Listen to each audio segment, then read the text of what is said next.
sur toutes les usines agroalimentaires qui brûlent aux États-Unis. Et pas plus tard que hier, donc aujourd'hui on est le 15, donc c'était hier le 14, il y a encore une usine, une immense usine qui a brûlé, avec tous les animaux dedans, je ne sais pas si vous imaginez, il y a 4 jours ou 5 jours, une usine précédente avait également brûlé.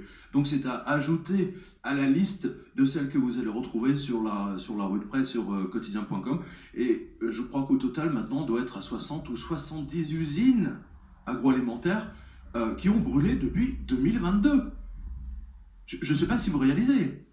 C'est quand même absolument extraordinaire, j'en ai déjà parlé, mais c'est quelque chose, il est vital, si vous voulez, de remettre ça sur le tapis, parce qu'il y a une censure totale de cette information sur toutes les télévisions, y compris l'AFP, et je ne comprends pas, parce qu'aux États-Unis, ils ne parlent que de ça, en ce moment.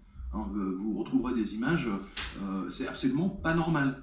Vous voyez, qu'une usine ou deux brûle dans l'année, éventuellement, on veut bien, mais 80 usines qui brûlent en l'espace de 6 mois, enfin, c'est absolument anormal. Donc vous voyez bien qu'il y a une création, si vous voulez, il y a une création, si vous voulez, j'allais dire la création de la famine, mais c'est vraiment ça. C'est-à-dire que c'est organisé, si vous voulez, de manière à ce que les prix flambent et à ce qu'une certaine population, si vous voulez, soit amenée à manger des insectes. Voilà, je trouve ça absolument triste, mais je vous rappelle, j'en ai déjà parlé, que l'Union européenne a voté justement les permissions pour qu'on puisse manger des insectes. D'ailleurs, ça a commencé, vous verrez sur ma revue de presse, je ne sais pas si vous pouvez mettre l'image, il y a 15 jours, ils ont commencé à le vendre dans les supermarchés français. Des insectes. Des sauterelles, des machins, enfin des trucs absolument innommables, que ni vous, ni moi, ni nos spectateurs n'auraient jamais eu l'idée de manger. Voilà. Donc il y a quelque chose d'énorme qui est en train d'être organisé, et je crains véritablement pour ce qui va se passer. Hein. Enfin bon, moi, ça va s'ajouter, si vous voulez, en plus à l'hyperinflation. Par exemple, les pommes de terre et le poulet, aux États-Unis, ont pris quasiment 30 ou 40%. Au niveau du prix. Donc l'essence a été multipliée pour la première fois dans l'histoire des États-Unis, ça a atteint quasiment les 5 $ de mémoire, ça a même dépassé les 5 $ dans certains États. Pour les Américains, c'est du jamais vu.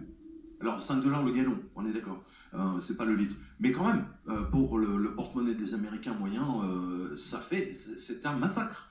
Voilà. Donc en ce moment, si vous voulez, il se passe des choses extrêmement graves, encore plus graves que tout ce qu'on a vu, vous et moi, depuis des années. Parce que jusqu'à présent c'était la finance, mais là on touche dans le dur, si vous voulez. C'est dans dans l'agroalimentaire, si vous voulez, c'est ce qui nourrit la population. Et là on voit bien, si vous voulez, que ceux qui sont en train de je pense notamment à ces 70 ou 80 usines agroalimentaires qui ont brûlé aux États-Unis, c'est absolument pas normal, c'est organisé. Voilà. À ce niveau-là, c'est même pas des synchronicités ou des coïncidences. Vous comprenez ? C'est du jamais vu.